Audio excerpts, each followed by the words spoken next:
Doctor Baba Saheb Ambedkar open university.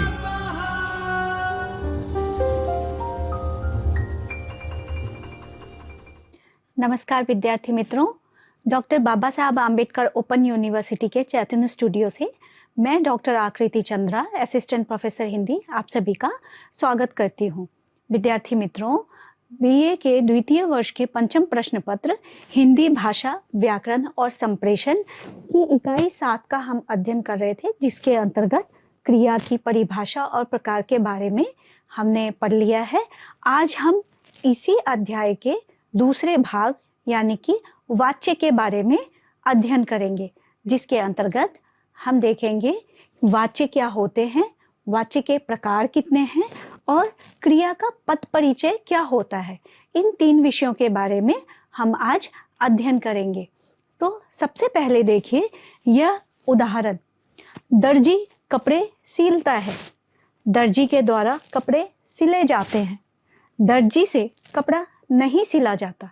यहाँ पे क्रिया एक ही है, सिलना, लेकिन क्रिया क्या है, अपना रूप परिवर्तित कर रहा है। तो क्रिया पहले वाले में दर्जी के हिसाब से यानी कि कर्ता के हिसाब से अपना रूप परिवर्तन कर रहा है। दूसरे में कपड़े के हिसाब से, यहाँ पे कर्ता के हिसाब से, दर्जी के हिसाब से क्रिया नहीं हो रही है, यहाँ पे कपड़े के हिसाब से क्रिया का रूप बदल रहा है, जो कि कर्म है। और तीसरे में जो तीसरे वाक्य में जो क्रिया है वह किसी भाव को दर्शा रहा है। तो इसमें यही वाच्य है कि क्रिया का रूप किस तरीके से परिवर्तित हो रहा है। क्रिया का रूप जब परिवर्तित होता है तो उस परिवर्तन को, उस परिवर्तित रूप को हम वाच्य कहते हैं। बोलने का विषय, वाच्य का मतलब होता है बोलने का विषय। क्रिया का वह रूपांतरण जिससे पता चले कि क्रिया जो है कर्ता के रूप से प्रभावित होकर के अपना रूप परिवर्तित कर रही है, या फिर कर्म के हिसाब से अपना रूप परिवर्तित कर रही है, या फिर भाव के हिसाब से अपना रूप परिवर्तित कर रही है। तो यह वाच्य होता है कि वह किस हिसाब से अपना रूप परिवर्तित कर रही है। वाच्य के 3 प्रकार होते हैं, कर्तृवाच्य, कर्मवाच्य और भाववाच्य।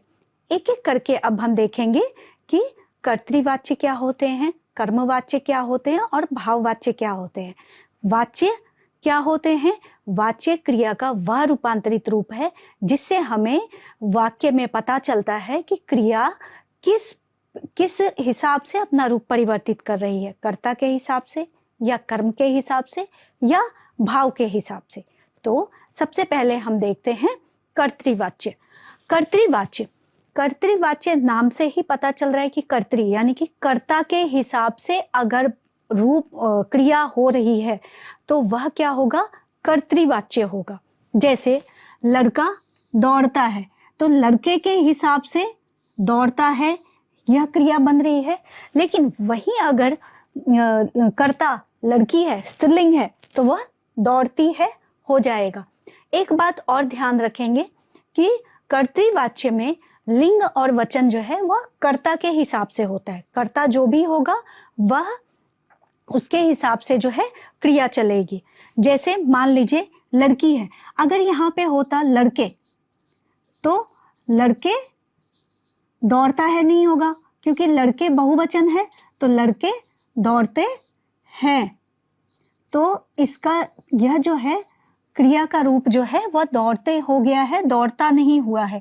तो ये जो रूप बदल रहा है इसे हम वाच्य कहते हैं। अब देखते हैं कि क्रिया जो है, कर्तृवाच्य जो है वह कौन कौन सी क्रिया में लग सकती है। तो कर्तृवाच्य, जैसा कि हमने पहले ही पढ़ा है कि क्रिया जो है वह 2 प्रकार के हैं, जो अकर्मक और सकर्मक।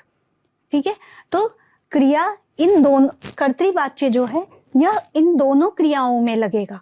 चाहे आप लिखिए लड़के दौड़ते हैं, यह अकर्मक क्रिया है तो इसमें भी होगा। और लड़के साइकिल चलाते हैं, यहाँ पे लड़के साइकिल चलाते हैं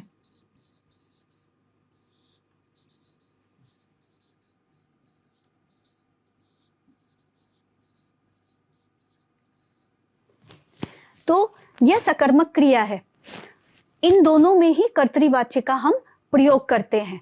कर्तृवाच्य जो कर्ता के हिसाब से क्रिया का निर्धारण होता है, क्रिया जो है कर्ता के हिसाब से चलता है, तो उसमें कर्तृवाच्य होता है। अब देखते हैं कर्मवाच्य। कर्मवाच्य में कर्ता जो है वह क्रिया जो है वो कर्म के हिसाब से अपना रूप बनाती है। जैसे कपड़ा सिला जाता है, तो यहाँ पे कर्म कपड़ा है, कपड़ा सिला जाता है। तो और अगर चिट्ठी भेजी जाती है तो कर्ता कर्म के हिसाब से यहाँ पे क्रिया बनेगा।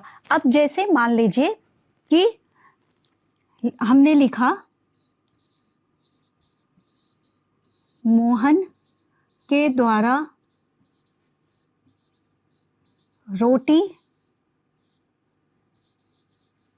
खाई जाती है।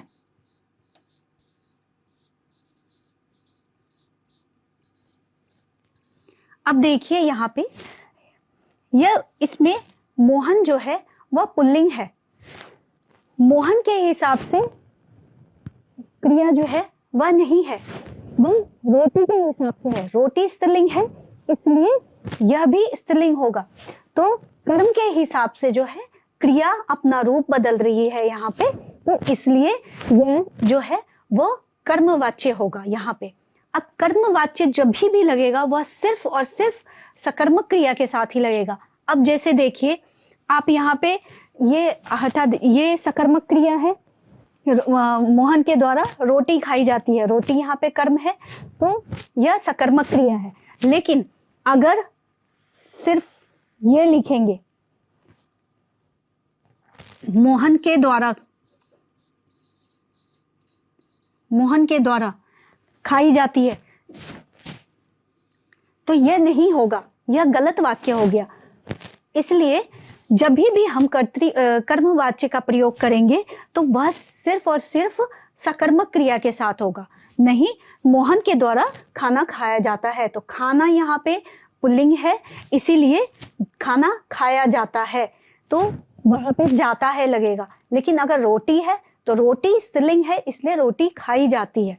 तो ये आप ध्यान रखेंगे।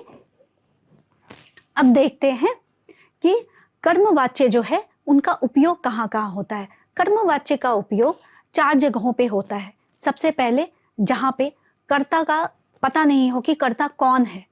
दूसरा, जहाँ पे कानूनी भाषा का प्रयोग किया जाए वहाँ पे। तीसरा होता है कि किसी की दयनीयता दिखाने के लिए, कोई वह काम नहीं कर पा रहा है वो दिखाने के लिए। और चौथा होता है कि अभिमान के लिए, उसमें कर्मवाच्य का प्रयोग होता है। एक एक करके उदाहरण से हम समझते हैं। जैसे जब क्रिया में कर्ता अज्ञात हो, जैसे चोर पकड़ा गया, तो यहाँ पे चोर को किसने पकड़ा ये हमें नहीं पता है, तो चोर पकड़ा गया, तो यहाँ पे कर्मवाच्य का प्रयोग होगा। यहाँ पे चोर के हिसाब से जो है वह क्रिया का रूप बनेगा। जैसे आज हुक्म सुनाया जाएगा, किसने सुनाया, किसको सुनाया ये नहीं है, आज हुक्म सुनाया जाएगा, तो यहाँ पे कर्म की प्रधानता है, हुक्म की प्रधानता है, तो इसलिए यह कर्मवाच्य में आएगा।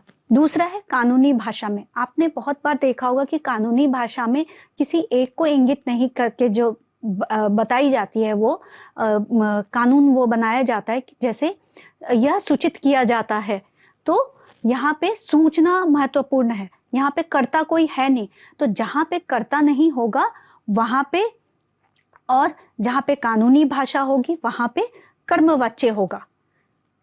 जैसे सूचित किया जाता है, तो यह कानूनी भाषा में सख्त कार्रवाई की जाएगी। कानूनी भाषा है तो कानूनी भाषा में हम कर्मवाच्य का प्रयोग करेंगे। असक्तता दिखानी होती है वहाँ पे, जैसे रोगी से रोटी नहीं खाया जाता, यहाँ दयनीयता का भाव आता है और मुझसे यह काम नहीं किया जा पा रहा, तो यह अशक्तता दर्शाती है कि मैं असमर्थ हूँ यह काम करने में। दूसरा, अभिमान के रूप में भी कर्मवाच्य का प्रयोग होता है। जैसे किसी का भी दो दो लड़ाई हो रही होती होगी, या फिर कहा जाता होगा अच्छा ये देख लेंगे, फिर ये देख लिया जाएगा, तो उस समय हम किसी को इंगित नहीं कर रहे होते, यहाँ कर्म की प्रधानता होती है। तो इसमें अभिमान के रूप में या नौकर को बुला लिया जाएगा, तो यहाँ पे अभिमान दर्शा रहा है कि हाँ हाँ कोई बात नहीं, ये काम भी हो जाएगा, नौकर को बुला लेते हैं या बुला लिया जाएगा उसे। तो यहाँ पे कर्म की प्रधानता है, यहाँ पे नौकर कर्ता नहीं होकर के कर्म होगा। अब देखते हैं भाववाच्य। भाववाच्य वैसे वाच्य होते हैं जिसमें भाव की प्रधानता होती है। जब कोई भी क्रिया जो है वो भाव का रूप दर्शाती है, उसमें वाक्य का जो उद्देश्य होता है वो भाव को मेन उसका जो केंद्रीय भाव होता है वो भाव को दर्शाना होता है, तो वह भाववाच्य कहलाता है। जैसे भाववाच्य में एक बात हमेशा याद रखिएगा कि उसमें असमर्थता दर्शाई जाएगी। जैसे यहाँ कैसे बैठा जाएगा, या तो इसका भाव आप क्या लगाएंगे, यहाँ कैसे बैठा जाएगा, यहाँ यानी कि यहाँ पे बैठने की जगह नहीं है, असमर्थ है यहाँ बैठने में, या यह गंदा है। दूसरा, रोटी खाते नहीं बन रहा, रोटी खाते नहीं बन रहा, यहाँ पे भी असमर्थता है, यहाँ भाव ज़्यादा महत्वपूर्ण हो जाते हैं।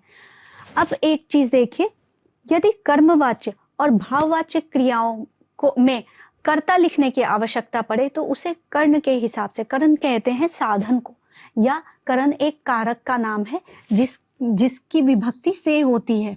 अभी आगे वाली कक्षा में हम कर्ता कारक चिन्ह पढ़ेंगे और विभक्ति के बारे में बात करेंगे, तो उसमें आपको कर्ण कारक और उसकी ये विभक्ति होती है, इसको इसकी जानकारी आप उस कक्षा में लेंगे। अभी के लिए इतना समझ लीजिए कि कोई भी जब कर्मवाच्य और भाववाच्य जो है वो उसको अगर हमें कर्तृवाच्य में लिखना हुआ तो उसे हम से लगा करके लिखेंगे। जैसे आप ये देखिए, रोटी नहीं खाई जाती, सिर्फ इतना देखिए, रोटी नहीं खाई जाती, तो रोटी नहीं खाई जाती में भाववाच्य आ गया कि रोटी नहीं खाई जा पा रही। लेकिन अगर इसे हम कर्तृवाच्य में बनाएं तो हमें कोई ना कोई कर्ता रखना पड़ेगा, तो उसमें हम लिखेंगे लड़के से रोटी नहीं खाई जाती, मोहन से रोटी नहीं खाई जाती। दूसरा, मुझसे चला नहीं जाता, यह भाववाच्य है, सिर्फ ऐसे लिखेंगे चला नहीं जाता, ठीक है, तो यह भाववाच्य। अब मुझसे, तो ये से जो लगाया है ना, ये कर्ण कारक है और इसकी विभक्ति से है, आप इसका ध्यान रखिएगा। और ये ध्यान रखिएगा कि भाववाचक जब भी होगा वह हमेशा पुल्लिंग में ही होगा, मुझसे यह किया नहीं जाता। जैसे मान लीजिए लड़की स्त्रीलिंग है, लेकिन लड़की से गाना नहीं गाया जाता, तो लड़की के साथ में तो जाति लगेगा, लेकिन क्योंकि यह भाववाच्य है इसलिए इसमें यह हमेशा पुल्लिंग में ही रहेगा, तो इसका आप ध्यान रखेंगे। अब आगे देखते हैं कि क्रियापद परिचय क्या होते हैं। किसी भी वाक्य का जब हम परिचय देते हैं तो उसे हम पद परिचय कहते हैं, कि पूरे वाक्य में कौन सी चीज़ कहाँ पे है कहाँ पे नहीं है वो बताना होता है। अब क्रियापद परिचय में हम क्रिया के भेद क्या होते हैं, कितने भेद होते हैं, अकर्मक, सकर्मक है, प्रेरणार्थक है, पूर्णकालिक है, सहायक है, क्या है, तो वो क्रिया का परिचय देते हैं। फिर काल का परिचय देते हैं, भूतकाल में है, भविष्य काल में है, वर्तमान काल में है। फिर वाच्य का परिचय देते हैं कि यह कर्तृवाच्य में है, भाववाच्य में है या कर्मवाच्य में है। और वचन का परिचय देते हैं कि यह स्त्रीलिंग, वचन का परिचय देते हैं कि बहुवचन में है, एक वचन में है, और लिंग का देते हैं कि पुल्लिंग में है या स्त्रीलिंग में है। उसी तरीके से उनका अन्य शब्दों के साथ में क्या संबंध बनता है वह भी बताना क्रियापद परिचय में आता है। जैसे एक वाक्य लेते हैं, मैं जाता हूँ, तो यहाँ पे मैं क्या है, यह उत्तम पुरुष है। यहाँ पे जाना क्या है, अकर्मक क्रिया है। अगर साइकिल से जाता हूँ होता तो सकर्मक क्रिया होता कि साइकिल कर्म के साथ में है, तो फिर वो सकर्मक होता। लेकिन यहाँ पे सिर्फ जाना लिखा है तो अकर्मक क्रिया है।